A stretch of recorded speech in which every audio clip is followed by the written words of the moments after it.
Hello and welcome to this stream on using Backdrop Designer. Now it used to be called Background Designer, but I decided Backdrop made more sense, it sounds nicer, and it doesn't compete with another rival product called Background Designer, which is kind of very photo-esque and generic.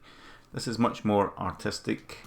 You don't have to be an artist to use this, but it does help. It helps to know the process of colouring and stuff. So when you open up Background Designer, you're treated with this gradient background, which is kind of at random. If you press spacebar, it's going to give you even more randoms. And you'll see that these two colours change. So these are your top colour and your bottom colour. So if you click on one of these, it'll activate. And you can go ahead and change these to whatever you want. You can also right click to recall any of the pre-made swatches here. If you make up your own one, you can basically overwrite by left clicking. That will store that. You can store that everywhere, whatever. If you want to get it back to the original, just middle mouse click. If you want to recall any of these, just right click. And the same applies down here. You can left click to store, middle click to reset it. Now, if you don't have a middle mouse button, then I'm going to introduce a key for this. But it's recommend to get a mouse button or a mouse wheel, because that would be good for this kind of thing.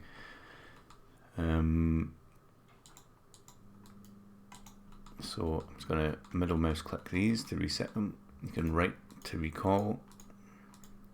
Now you don't see these doing anything just yet because I need to pick a brush, and that's what it says next to the cursor here, pick a brush, and it's pointing over here somewhere, and this is what we're looking at. We've got the brush section, we've got loads of sets here, but I've not filled them up, and it's really up to you to fill them up with any of the stock assets that I've supplied when you buy this. You can download all the brushes that were in here previously. I felt it was better to avoid the clutter, and you can bring in your own one, so you can kind of populate all these sets however you like. And there's some user sets here. This is where any merged or captured brushes would be sent to these sections, but you can go ahead and load your own ones in. So I'm just going to grab one that's here. So I'm going to grab this planet. And I'm just using the mouse wheel up and down to scale it. If you don't have a mouse wheel, you can use the bracket keys. You can use Shift with the bracket key to go slower, Control with the bracket key to go faster. Right? Otherwise, just bracket key on its own. You can also scale. If you come down here, you'll see this value change, and you might want to come up and check to see how it looks. Right, so I'm going to scale that up a bit. You can also scale to fit using this one. Right, and you can plop it down in the middle using this one. Cool. So now that that's done, I'm just going to scale this one down. So that one's been plotted. It's what we call a plot. Down the bottom here it tells you the plots used. It's 1 out of 2048 plots. Quite a lot. You don't need that many. Right, so now that that's down, let's say I want to change the colour of it. So I can go ahead and change the colour here, but nothing's happening. But it is changing the colour of the next one. This next brush has been modified. So in order to update that last one, all I need to do is click update, and that's going to update this one. Okay, so plop that one down. I'm going to right click here, and I'm going to do update, so it updates the last brush and the next one, which I've yet to put down. Right, I can do auto update, which means it's always going to update that last brush based on what I do here. Right, so I can make my own color scheme of things. There's other things like these sliders. So if I do random amount, let me just click that down, do auto update, random amount, and what happens is it's going to change these effects based on the mask color. So So if I just reset these and I put that back, you'll see that's the colours the brush was made with, and there's a reason for it being red, green and blue tones, so that it's easy to detect for the new colours. And this is the slider that brings that in, so you can customize it whatever you want, and that's it done. So your next brush, put that down, you're gonna right click to change, and you see because auto update is on, then we've got that. Now we can turn on auto random as well, and that means every time we click we're going to get random variation from here. You also have up here random color, so you can get the full mix of things. Let's just bring that up even more. Just turn that off, that might not be okay. You have to sort of come out that a bit, I think. Just turn that off. There might be a little bit of a bug with this, so yeah, I need to make that. Let's see, random amount, auto random, random color. Okay.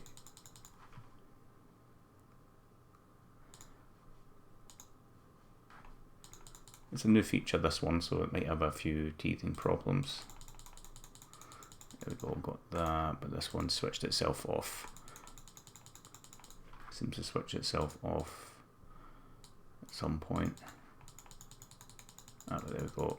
There's a few bugs here and there with this new feature. But anyway, I'm going to clear everything, so I'm just going to go up to edit, file and reset.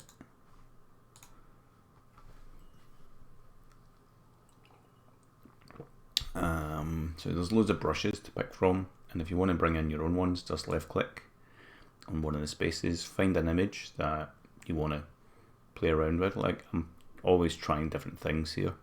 Let's see, here's a picture that a painting that I made, and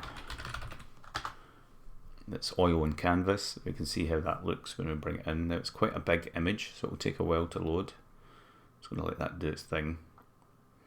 If you're using this for the first time and you get any crashes, just let me know, because now and again there's a crash and quite easy for me to fix. Now I can't scale this up anymore, it's not letting me scale it up because of the height of it fits in here. I'm just going to reset all this and bring that back to original colour. So I can turn off this force scale, and that means I can go bigger, right? So force scale kind of like locks it into the view. So I'm going to bring this to a point where it looks kind of nice. Let's go here, and I've just clicked that down, right? I've just clicked, and that makes a copy of it on this canvas. And I can try some of the color changes. See, nothing happens until I do an update, or I'll keep it on auto update. So if I do any changes, we see the changes right away. And it's trying its best to swap out these tones. Now if I don't want it to go transparent, I'll keep it on solid mode. That way I can take some tones in and out. Let's make it full replace, and we can see how that looks with blue tones. Any red tones that are in there we can change up here. Any blue tones that were in there we can change up here. Any black tones that are in there we can change here. So you can get quite a nice aesthetic from this. Of course it looks nice with the oil paint as well. Let's go for a kind of sepia tone here. You can right click to try out any of these.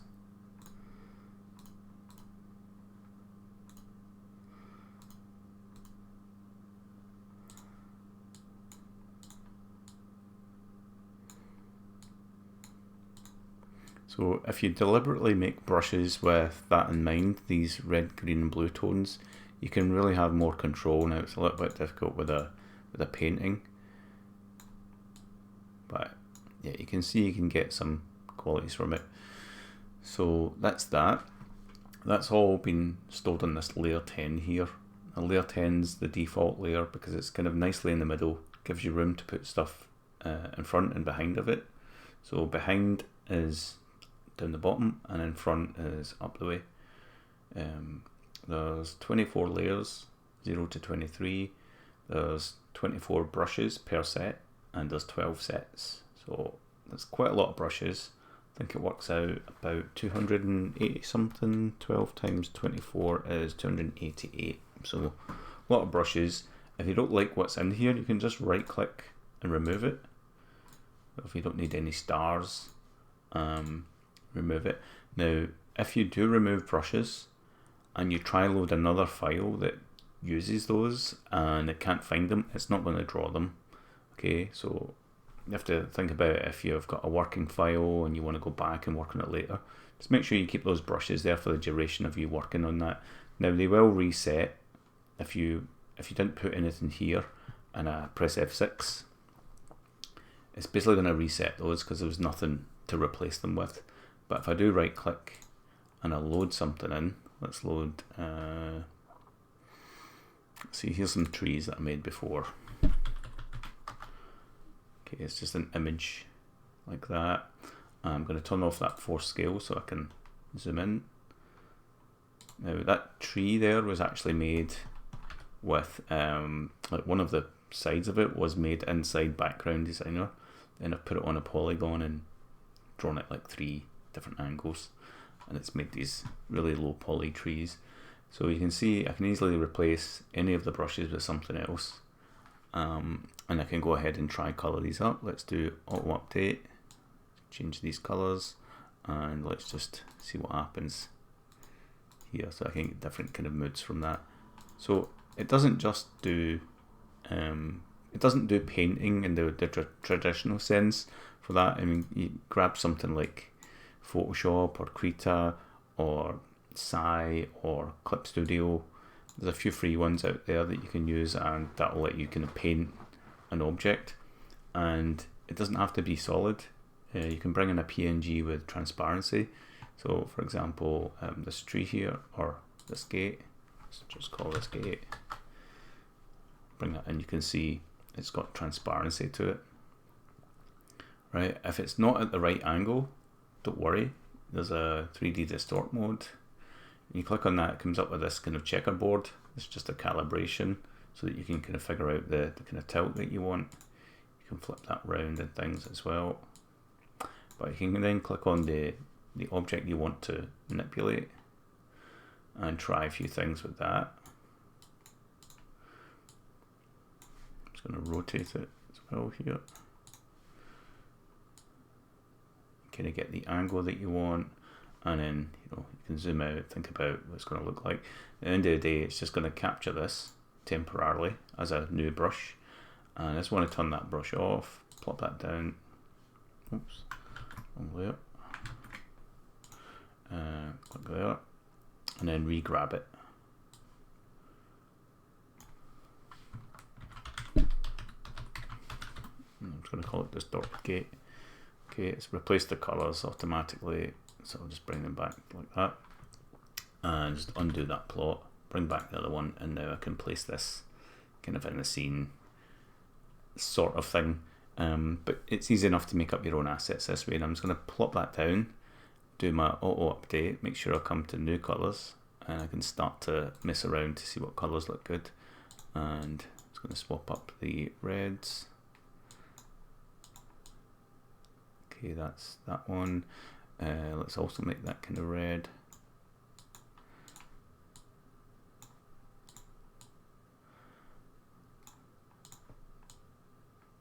You see what tones do what just by changing them. Okay, that's that bit. This bit is a little bit at the top and there. Let's change that one to red then. And that gives you something like that. Okay, obviously these are two flat images. I can't really get a 3D thing happening here. But what I can do is I can switch on this pixel mode to see how it looks if it was kind of like an old school game or something, to get a kind of concept. And you can turn off the brush if you don't want to see it. Okay, there's all these different pixel modes you can mess around with. See how it looks in the different styles. Again, just something to help you get a concept. Okay, I'm just going to clear everything again, so reset.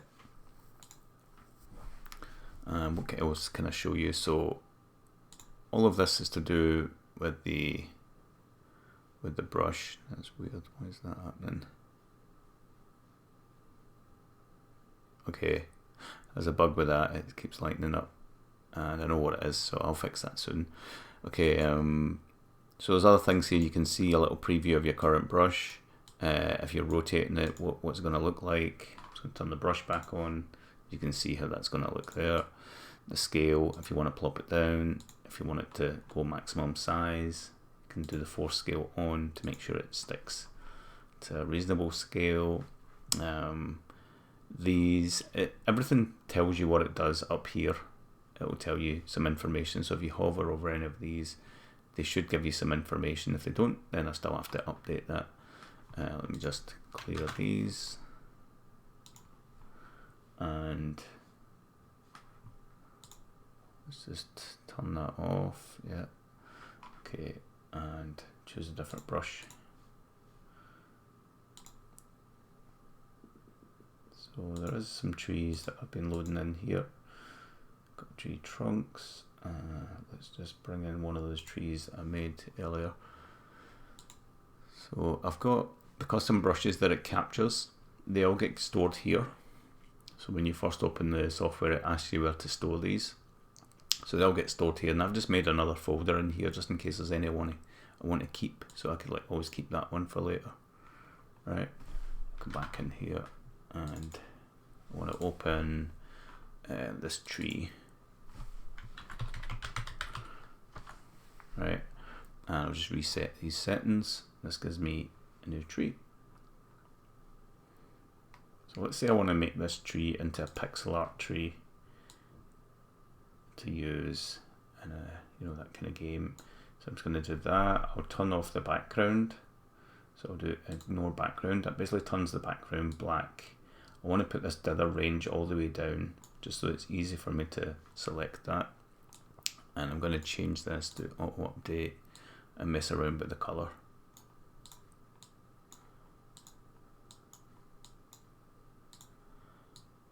You can see I can start to make some changes. If I right click, I can grab some of these different tones. So this is a palette of 256 colors, and that's the resolution.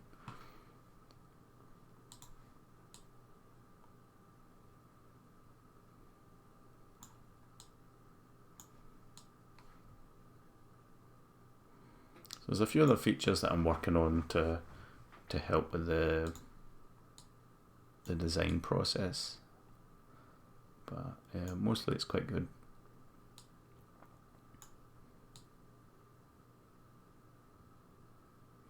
Okay, so once you've got something like that, you can basically save your image, and I'll just save it to here. Call it Fix Me. I'm just going to go to Krita. Go to Krita, and I can open that up.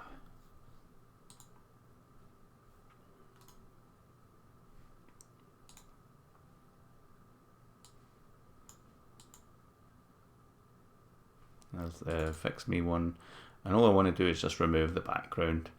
Background Designer doesn't do it just yet, but it will soon. It's just a feature that I need to work on, where it can remove this pixelated background. So I'll just magic wand that and then just delete, and that's you got a kind of pixel art asset that you could potentially use. It is a little bit noisy, so you might want to go in and do more work with it. And bear in mind these pixels are higher resolution, so I think they're like 4 or 5 times bigger. If I was to paint here, let's just deselect. If I was to paint here, you can see it's 4 to 1. So if I was to change the image size, so let's just do image size. Maybe under properties.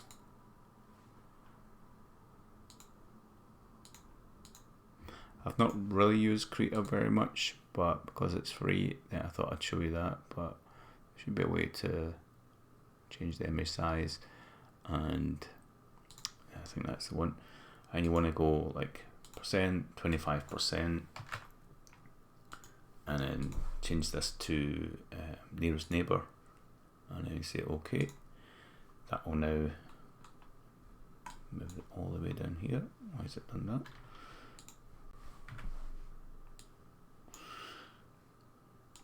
Okay, and now you can see it's pixel perfect, and it's done a little bit of anti-lacing around the edges here and there,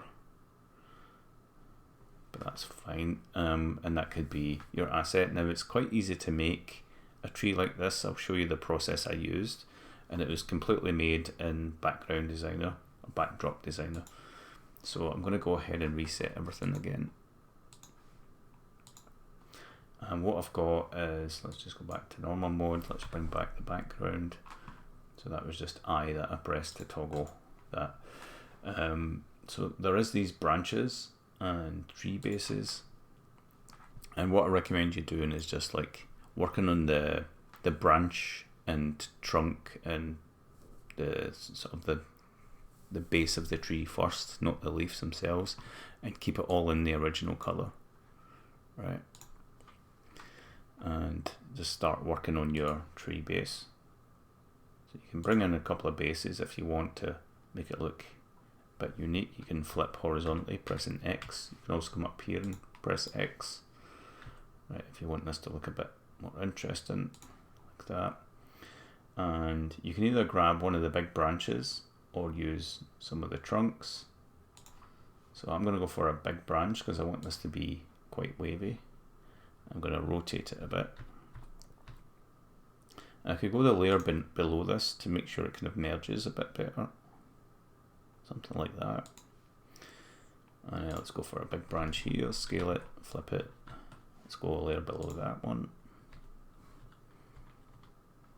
Let's flip it this way actually. Let's really push the tree over to that side. Let's do a branch coming off there. Now, the branches do look the same here and there, but once you start to add more branches, they'll start to look unique. So don't worry too much about it.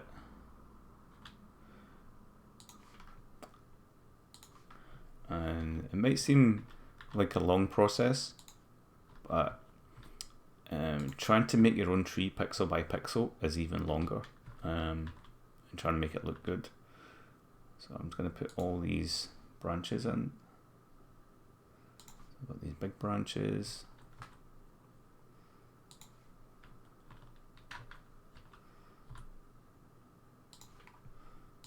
That one. If you're just joining the stream and you might be chatting to me, I don't actually see the chat up, so don't worry if I'm not responding. I'm just doing this for the purpose of a YouTube video as well, so I don't want to get too chatty and hold up things. So I'm going to go to the regular branches now and start to add even more. I need to watch I don't get too detailed actually, because this is going to be pixeled soon. So I'll call that good enough. Let's see. Yeah, I really like these branches, but I don't know, maybe I'll just add one in there like that. They're quite thin, these ones, one or two.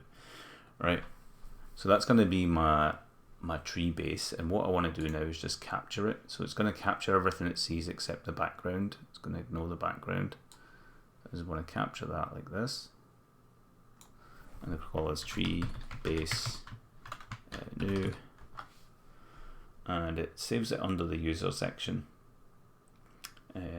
And you can see automatically it's gave me new colors because of the slider. So it's exactly the same like there, but here it starts to use these ones. So I can right click on any of these to see how it looks. I'm just going to clear everything, so I can go up to the reset or use Control Backspace. I'll use Control Backspace, and I can place this tree down. I'm just going to place it a couple of times just to make sure it's nice and thick. and then I can go ahead and play around with these colors. So I'll do the auto update, mess around with the colors a bit, quite like that. I can bring some away actually. Because I've put a layer underneath, I can get even more variation from this.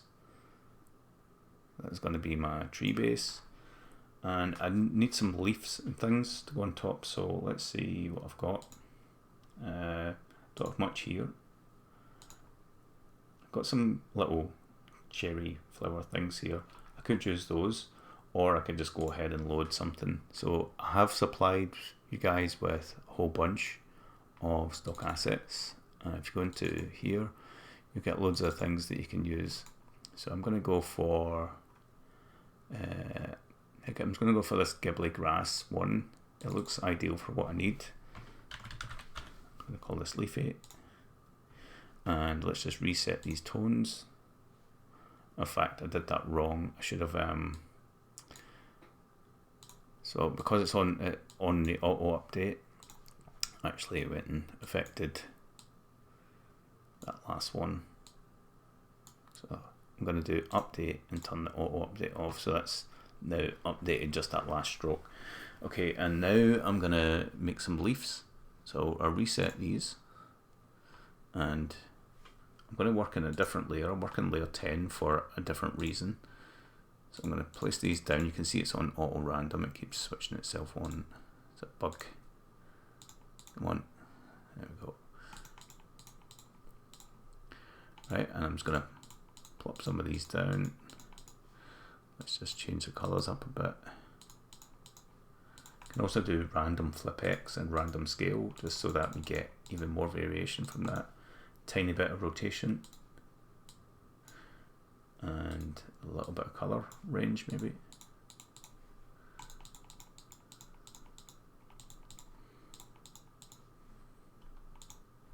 And there you go, there's an instant tree. And I want to make it into pixel art. But first I want to show you this other feature. So I'm on layer 10, and you can recolor your layers. You click on preview, and then you start to mess around with the colors. I'm just going to sample some of these, and that looks quite nice, right? Let's try a few other ones. Yeah, I really like this one, and I'm just going to like boost it up a little bit. So you don't need the auto random or any of the auto stuff here. You just need it flashing here. So you see it's flashing. That means I'm changing the colors of everything in that layer. And because I chose layer 10 to do just the leaves, it's only updating those. So I'm just messing around with the colors more.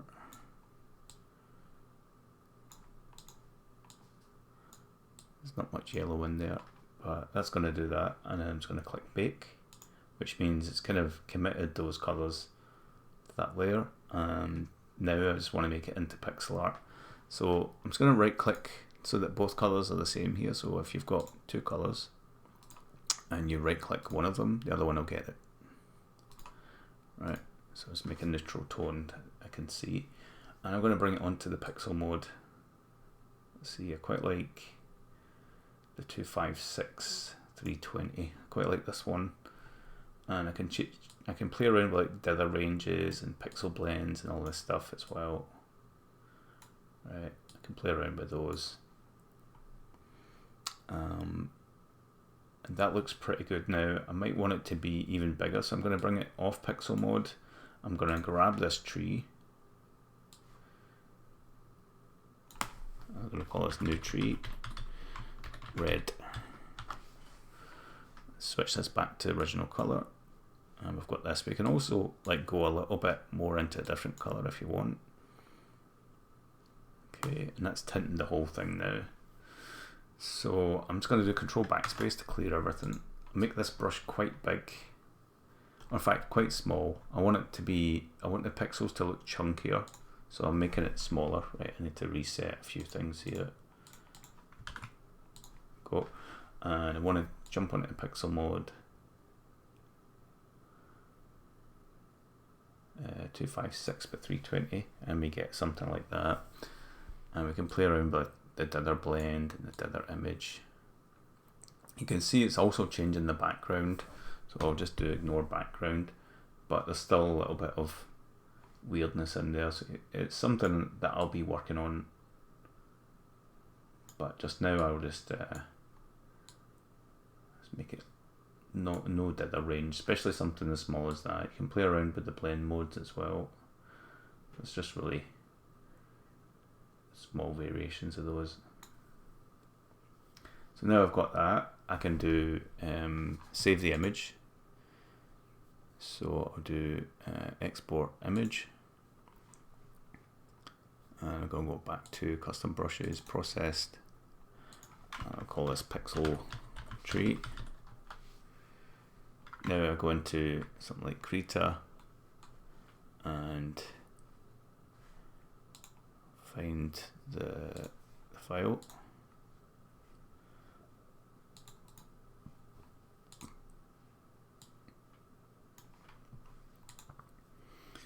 Pixel tree, and I can bring that in here as a new layer. Let's just move it around so we can see it. We need to move. Now I definitely haven't used Krita before, so I'm guessing at a lot of things. There we go. So that is quite big, right? I need to scale it if I remember right, so I'm going to do a rescale somewhere. Let me just undo that. Let's just do it as it's no new document. Open this one. Okay, magic wand. Take away all the black. Let's turn off I want it to be non-contiguous or contiguous, whatever you call it. I don't know where to switch this on and off.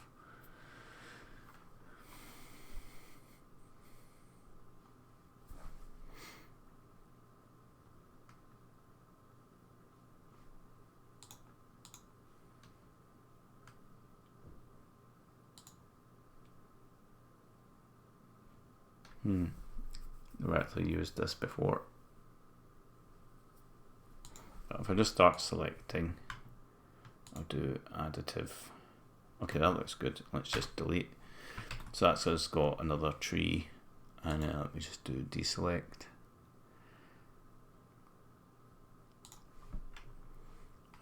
Image size. So that was under scale 25%. Nearest neighbor, and then we've got a different tree. It is a bit noisy. That is that's the other thing. It is a bit noisy, so you might want to fix this up. But it's giving you a start, right? It's giving you a good start. I'm gonna do that and copy it and just check it with the other file. Paste it in there. And again, I don't know how to use Krita.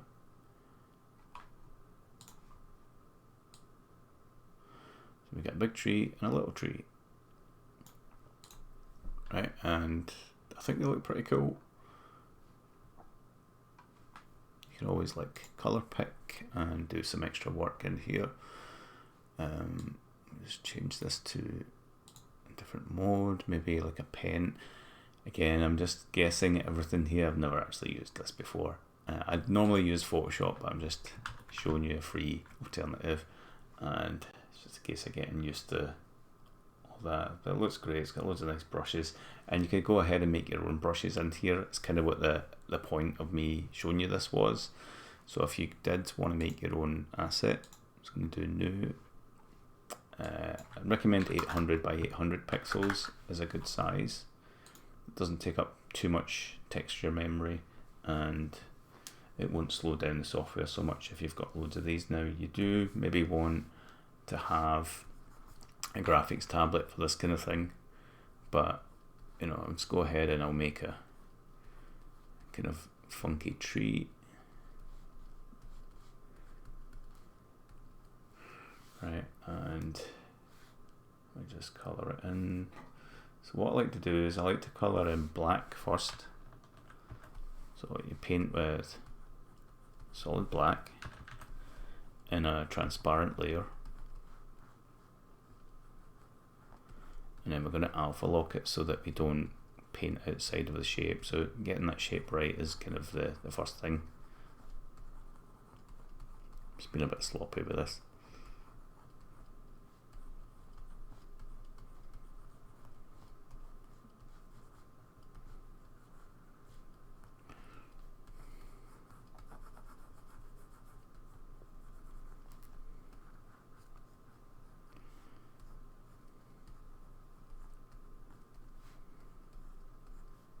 It's what about adding detail when you start drawing, like just, you know, kind of go through the full process. Don't just stop somewhere and call it done. So I'll make a full body of a tree and show you this process in a different sense. Instead of using any of the built-in brushes like the tree trunks and stuff like that I showed you a while ago, you could make up your own sort of stock assets. So I've got that done, and I just want to lock the pixels. I guess that is this alpha lock. Nope. This one. That is locked completely. This one. This looks like it. So now I'm going to choose a different color. Oh, it says it's. I don't know if I've done that. Okay, that's that. Alpha lock. Okay, choose a different color. There we go. So I'm going to choose blue now, and it's got to be pure blue, right? It's got to be RGB 255 in the blue. I really don't know how to use this, but I think that's somewhere there, right? So if you paint in blue, that's going to be your first color that you edit, or the second color actually. The first color is going to be the black tones, right? And you paint in blue. I'm going to do some little kind of tree veins or whatever, right? You can do whatever you want. Again, I don't want it to be too noisy because it's going to turn into pixel art. But I just do something like this, right? And maybe my red tones is going to be some moss, so I'm going to switch to red. And what I want to do is I want to add it to this so I don't lose the blue thing. If I just paint red over it, I've kind of replaced that blue, and it means if I want to take the red part away, which I'll show you in a second, it means that I've no longer got any information here. So I want to be in additive mode. So I don't know if this actually has a, yep, if I jump here to addition, there we go. So you can still see through it, right? You can see through it. It's like a magic marker. And what I want to do is just do like kind of where moss would be on the top. I may want to switch to a different brush. And it also switched that. So it's be, oops, mindful. Right, it's going to be the moss on the top. So I'm color coding this using black, blue, red and green in that order, because each one will kind of override the other. It's just it's the easiest way I could set it up. So I'm kind of doing it in terms of brightness. Like blue looks the darkest, red looks lighter than blue, and then green looks brighter, and that's all your kind of primary channels. I do want to be able to like edit the color completely here, but I don't know how to use Creator, and I'm just using it because it's free. So again, I'm just adding to what I've done before. Maybe this is going to be some little, sometimes you get these little kind of growths on the side of trees. I don't know if you've ever looked at a tree before, but if you look at a tree, you'll see there's these little kind of little dots, sometimes like little fungal growths. So I can add like that here and here.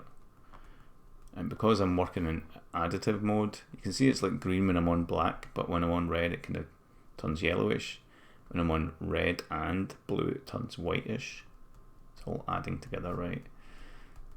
So I'm going to turn off the background, don't need to see that. And I'm going to save this.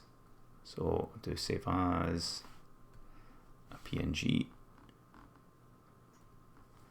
And I'll just call this, yeah, I'll leave it in there. It doesn't matter where I save it. It's going to make a copy anyway when I import it. So I'll call this temp RGB base.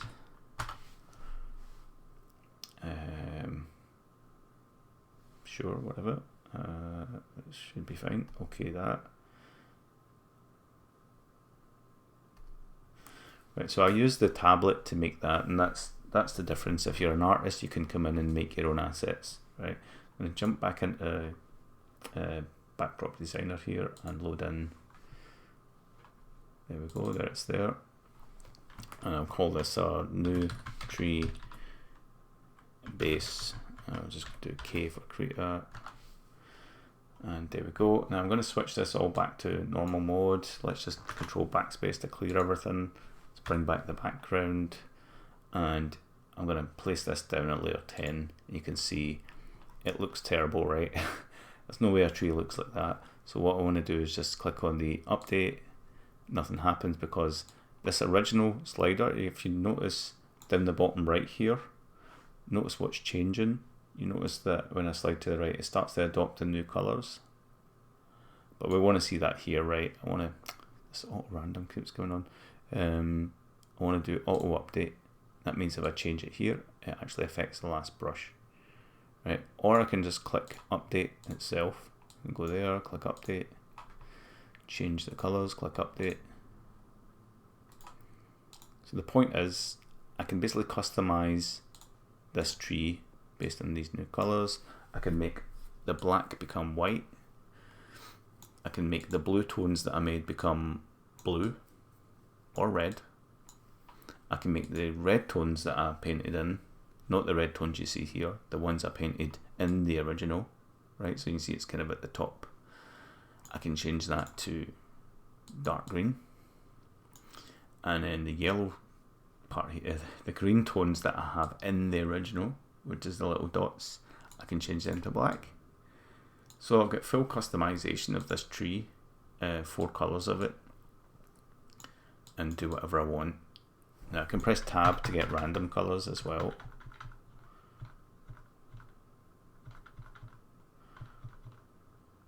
For some reason it's just like looking black. Oh, it's picking from the document, that's why. There's nothing.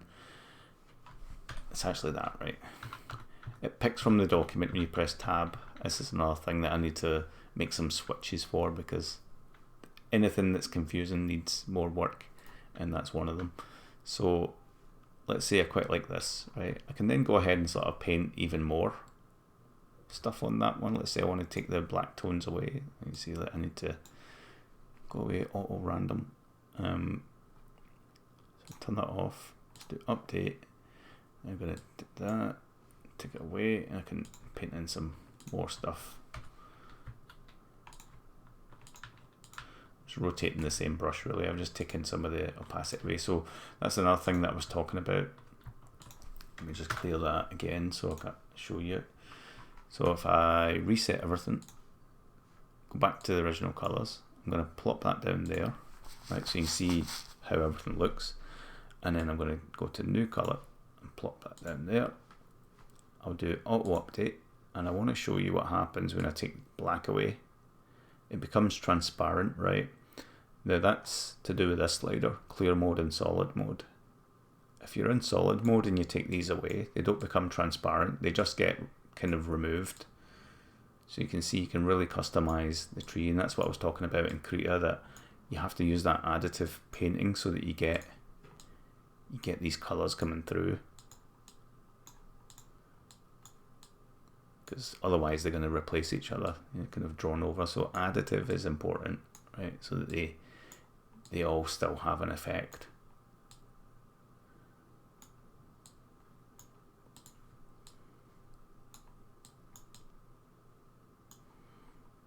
Right, so if I turn that off, anything that I don't have here becomes transparent, and that's really handy for making your own kind of I guess like textures, patterns and things. So you could have like black, blue, red and green all have different kind of dots and textures on it, and let it use the auto random, and it will basically give you like a mix of all these. See, it's also giving me too much of the base though. So there's other things that I could do, like lock. I could lock this layer so it never moves, and always just give me the red, green, blue variations. You can also hold down shift, by the way, to just keep drawing. I'm do control backspace. So there's a lot of kind of power in the brushes here when you use that feature. Still got the auto random on. Definitely going to fix that bug. I'm tempted to fix it now, but I'll fix it another time. So you get the pixel modes and everything, dither ranges.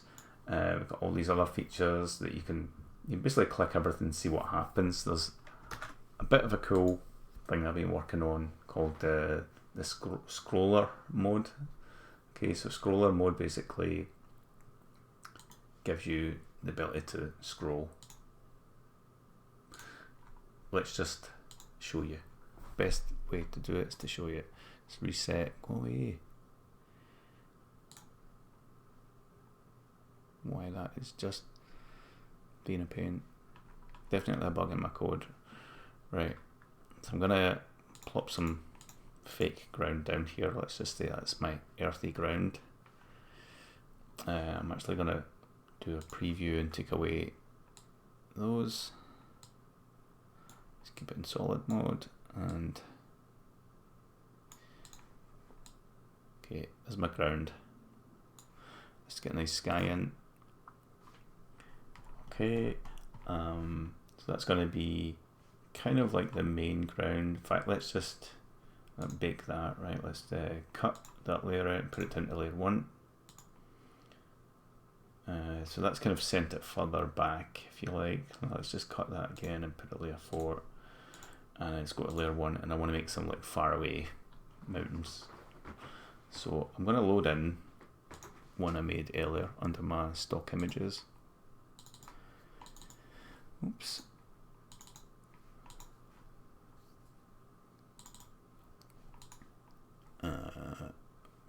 Which one? This one's quite nice.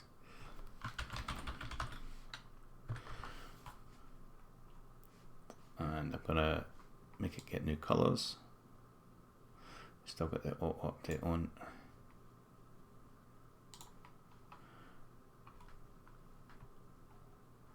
I'm going to click that down, and instead of clicking update or do not update, I'm just going to hold down control, and that's going to do what I need there. Tint that blue a bit to push it into the background. If you tint things the same tone as the background, it tends to push them back a bit, kind of like there's a similar coloured fog in front of it.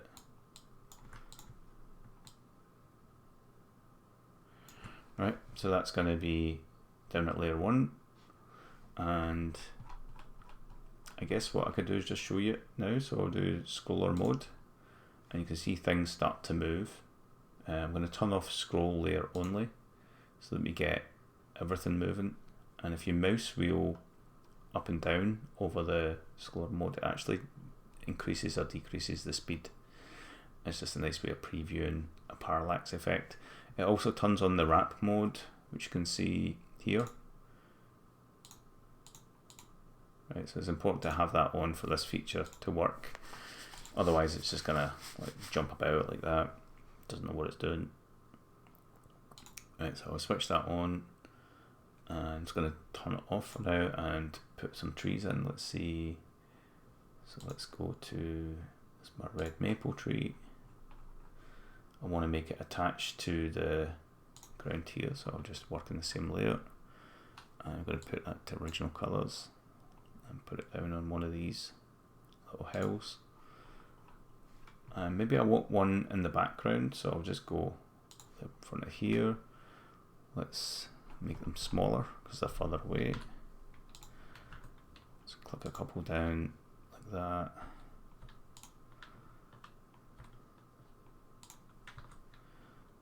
Right, and I want to stay in these layers, so I'm just going to preview mode, and I'll start to mess around with the colours just to fade them a bit like that, and then just do bake. And now I'm going to switch the scroller mode on, and now we get a kind of parallax effect. Let's turn that off. I want to go back to the mountain layer and do another couple of mountains. So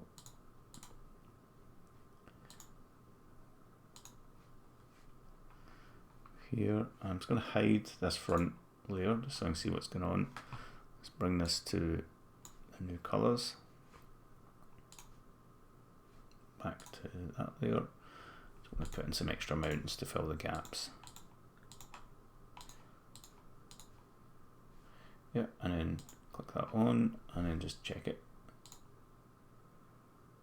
So the only thing now is the trees are just floating in midair.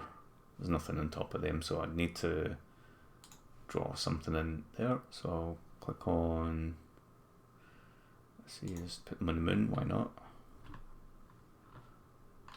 I'm going to hold down the top left key just so that I can click something down, but I want to change the colors up, so I'm going to store them and right click to get a different color. I'm just going to press Y to flip it vertically. I'm going to take away the black tones, go to clear mode. Got a little bit of a bubble around them, but yeah, I'll just do that, and let's do some random color. I'm just going to hold down that top left key and just put these down, make it kind of fake ground, right? It's not looking like the best ground in the world, but let's press 4 for a bit of opacity, and just going to mix that up a bit. Of course, I do have some, what was that I brought in? Some leafy bits. Let's bring these up a bit.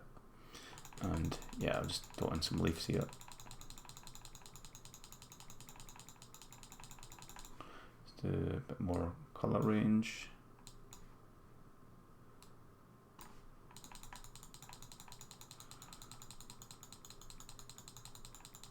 I'm just going to hold down, let's do random, hold down shift, and that will make loads of them. There we go, I've got a kind of ground now. So I'm going to switch that back on and do scroller mode. So it gives me an idea of what a parallax effect might look like in the game. I can go ahead and add, I can draw while it's like this, but it's hard to predict where the brush is going to go because it's all getting offset all the time. So it's a good idea to switch that off. I'm going to jump back to, I'm looking for a cloud that I made. I think I might have deleted it, so I'll just go into clouds. I've got some nice ones here. Let's grab this one.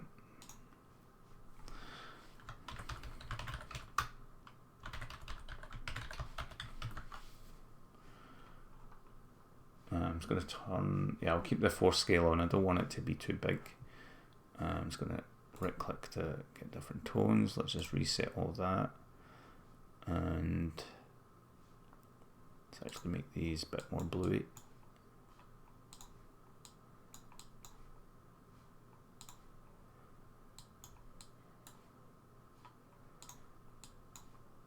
Okay, put that in layer 0, that means it won't move. So I'm just going to, oops, turn off these and click that down like that. I'm just going to add another one because that looked quite cool. Made it a bit brighter, and now I'm going to do the scroller mode, and now it all looks quite nice in parallax. Another cool thing to add is like fog as well.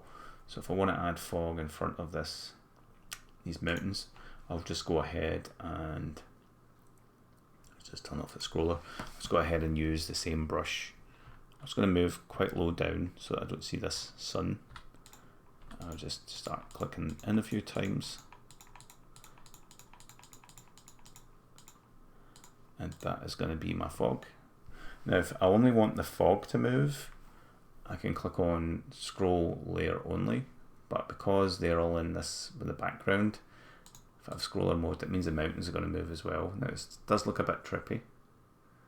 We're looking around, but I'm going to actually move that fog out. So I'll do, let's see, I can cut everything in this layer, put it up there. Let's see, everything in this layer, I'll cut that and put it there. And what I'm going to do is extract the fog out In fact, what we'll do is I'll cut from this layer and put it there. I want to extract the fog out, so I'll just undo all the fog. You can see me undoing that fog up to there, I think, and then I'm going to go to layer 2 and do Control-Alt-Z, and that will paste it back in. That kind of it does a redo, but in the layer you've got selected. So I've redone those into the layer above, and now if I put the scroll layer only, scroller mode, only the fog's going to move. So it's quite a nice feature. Just turn that off. Everything's going to move. Just use the mouse wheel, slow it down a bit, and yeah, it's a good little tool for pitching some ideas. Let's put some fog in the foreground here. Let's hold that down and do a little click. You can see how I can keep adding stuff. Another layer in front of that. Let's go and fetch the red maple, leaf 8. Let's do the tab a few times to pick up some local colors. Okay, that one's quite cool. Let's make this a bit of a greeny tone, and let's turn off the scroller mode. I'm in layer 6, and I just want to add some foreground. It's good if foreground's got more contrast to it, so I'm going to make this more contrasted. Yeah, a bit like that. That really kind of brings it forward. And just a little patch. You can see it wraps as well. Wherever I draw here, it draws it there in that wrap mode. And you can see how it would all look. So I'm going to click on that scroller mode, and we can really see that taking effect. Let's check it out in pixel mode whilst it's actually scrolling. You can do that. So I'm going to turn off the brush so I don't see anything. Switch to pixel mode, and this is the really crazy Commodore one, and you can play around with the dither range all in real time. You can play around with the blending.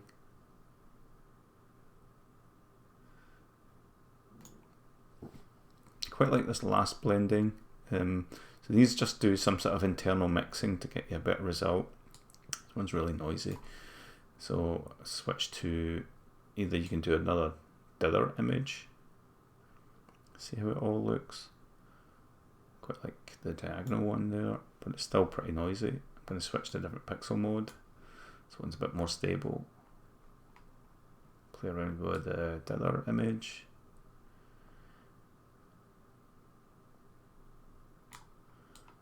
The ranges. So if you were to do something like this in a game, it's better if your pixel shader was post-process, kind of like this is, because Background Designer won't give you the processed pixel images separately. There's an option to export all the layers separately, basically is what I'm saying, and you can export those out and use them, make your own parallax setup in your chosen engine, Unity, Unreal, or Game Maker, or Godot, whatever you use.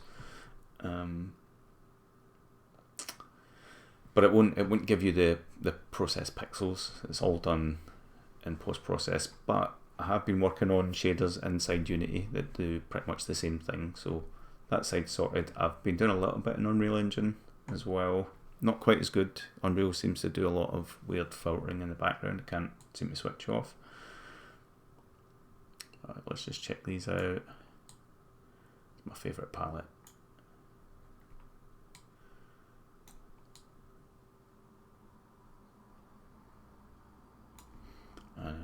This one's a 256 colour palette. So the more colours you got, the less dither you really need. You might want to switch to just the checker only, which has that kind of Amiga type of aesthetic. If you switch to the very end one, that's basically like an Amiga 1200. And you can also use the range and different images to get even more out of that. Quite like this one. Yeah, just loads of nice aesthetics from that. Back to the original one, and there we go. So if you did want to export all your layers separately, I'm going to turn off the scroller mode. you can just go up to export layers, and it's basically going to give you each layer individually, and then it's up to you to do whatever you want. Okay.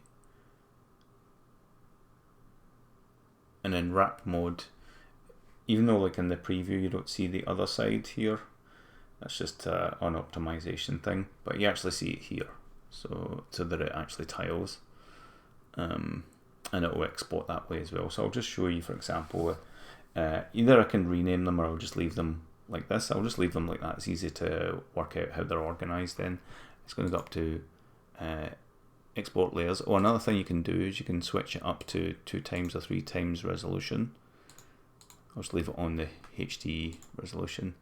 Export layers, and let's just go to beta R, new folder, so it's demo 12th April, and let's call this Retry demo. And it takes a little while, you don't want to be clicking anything at this point, it gets a bit delicate. Oh, that was quite quick. Now that that's done that, you can jump back into Krita just to check them out, open up the folder, and then you've got your, it also gives you a gradient background, which is nice because you can change that up. There's your layer 0, layer 1, layer 2, layer 3, layer 4, layer 5, and so on. So you can open up one of these, and then I can start to like bring in the other, let's just go back to that, bring in the other layers. Now I don't know how Krita does it, but Photoshop just kind of lets you, see, insert many layers, insert many file layers. Oh god, I don't know. That one. Boom.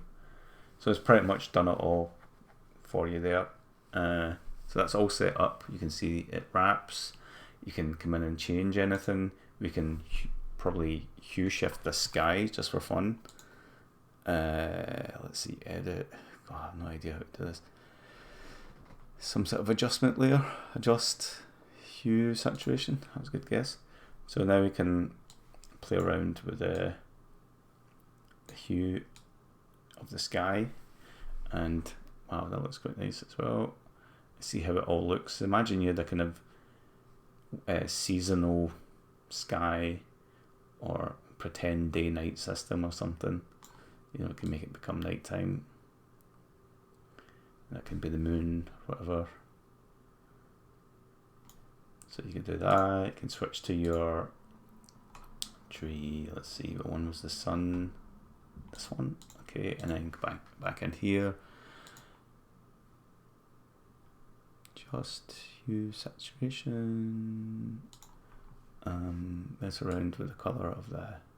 But it already kind of does the right thing. You could saturate it more or make it lighter, like that. Just avoid doing any blurring, because if you blur the image, it won't know to wrap the blurring to the other side, so you will see a line if you are going to use this in a game. But yeah, I mean, it's really kind of up to you. It takes a while to get used to this kind of thing as well, so it's worthwhile practicing a good bit. So depending on the style of your game, and yeah, you would want to do like a post-process on this. So for example, if I go back into background designer and I save all of this as a single image, imagining that that is the image you see in your game, then you're going to slap post-process on top of it. So if I do export image, that bakes everything down into one layer. So I'll just call this condensed. Okay, and then I'm just gonna, I could clear everything, but I'll save everything as well. So I'll do save the BKGD file, which stands for background designer file, the old name. And let's give it a name here. I'll just call it demo. And I'll clear everything. And now I'm going to load up the single image, so I can just use one of the slots. Go to the condensed one. I'll call it condensed demo. And instead of trying to work out where it's supposed to go, you see it wraps as well. Like you can preview the wrapping effect. It doesn't have any parallax or anything like that on it because we've baked it all into one image. So I'm just going to turn the wrap mode off. I'm going to click this button down here. That just plots the image down, you know, bang on center, right? So you get it nicely tiled as well. So now that that's done, imagine that as your game screen, fully rendered. The camera's done all its drawing of all the sprites. Then you would apply your shader, your pixel mode style shade on top of that, which I'm working on. So that will be another thing solved. And that could be pretty much, yeah, that's pretty much the whole pipeline. There's a lot of cool features like auto range reset, plot fetching, flipping, 3D mode. In fact, I could show you that now again. I don't know if I showed you earlier, but I'll show you it again anyway. So if you click on, let's go back to this mode. If you click on 3D distort mode, it comes up with this plane, and you choose an image.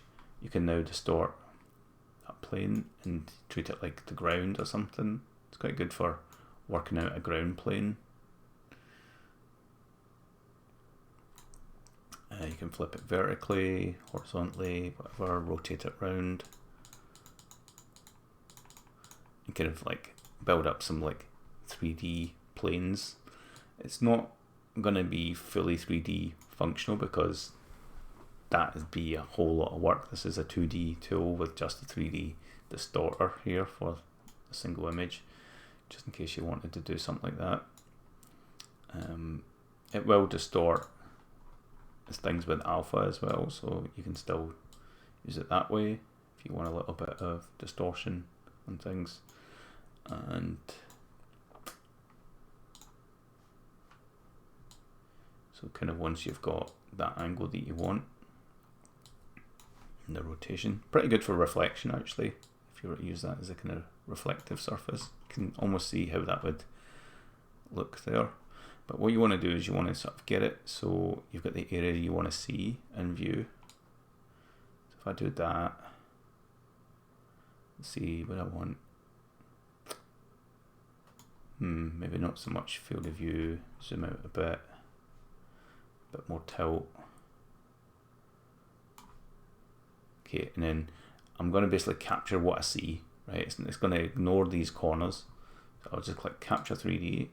It gives me this temporary brush, right? It's a temporary brush. I can't do it with this, so I'm just going to plop it down, and then I'm going to grab it, right? And I can sort of be a bit neater with this. Grab that brush, tip it there. I'll call this reflection, right? And that's me now got it forever. When I click capture 3D, it's temporary.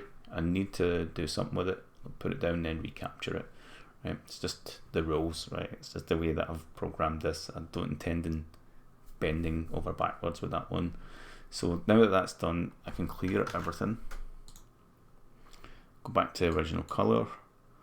I'm going to put this down here. Get my initial image, wherever the hell I put it. Maple, condensed demo. And I can put this in place like that. And I'm just going to use the shift key whilst rotating, scaling. And there I've got a kind of, oops, let's flip it that way. I've got a kind of reflection. It's pretty cool.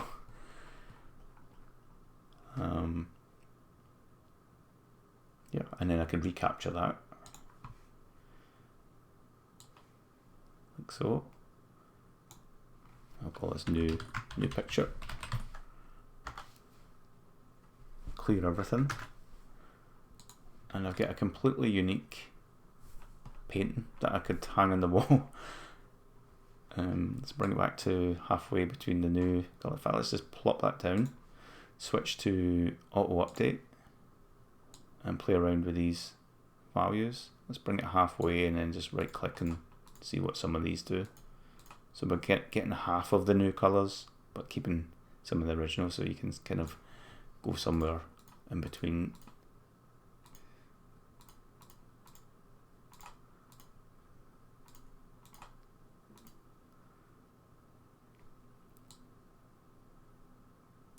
almost looks like a drawing there. Throw the pixel shader on it, scale it right up. Let's turn off force scale.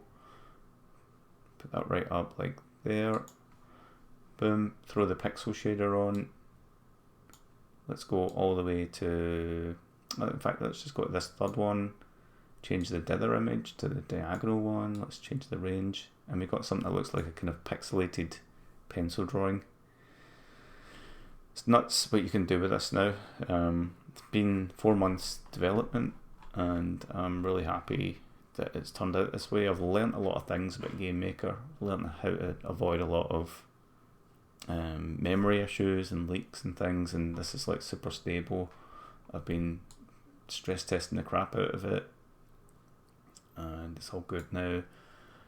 If there's any features you want to see, I might be hesitant to add them because as you can see it's already kind of feature rich, and I do have to start thinking about putting all this or certain menus into menus like these.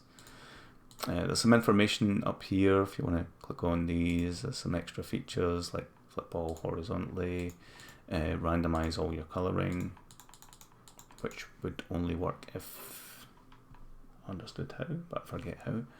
Oh, these are overwriting them. Turn that off. If I do that, yeah, you can click that to get even more randomization.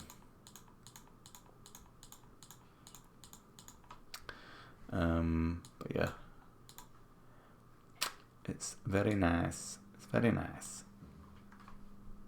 So yeah, tell your friends about it. Use it for making your game.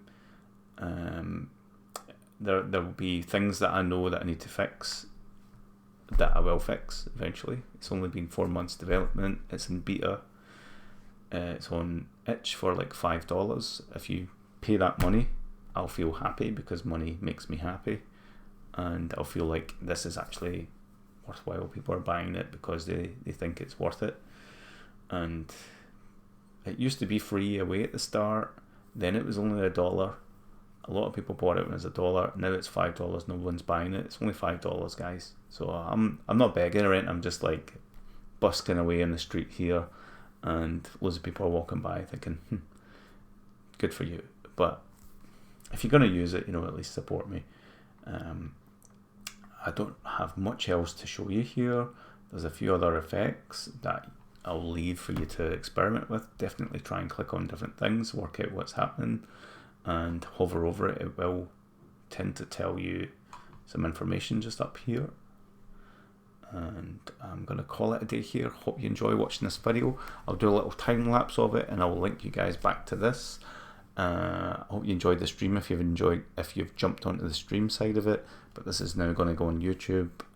Probably not going to edit it at all, so sort of it's not like a proper tutorial or anything like that, but hopefully it works well, and I'll catch you guys in the next one. Bye.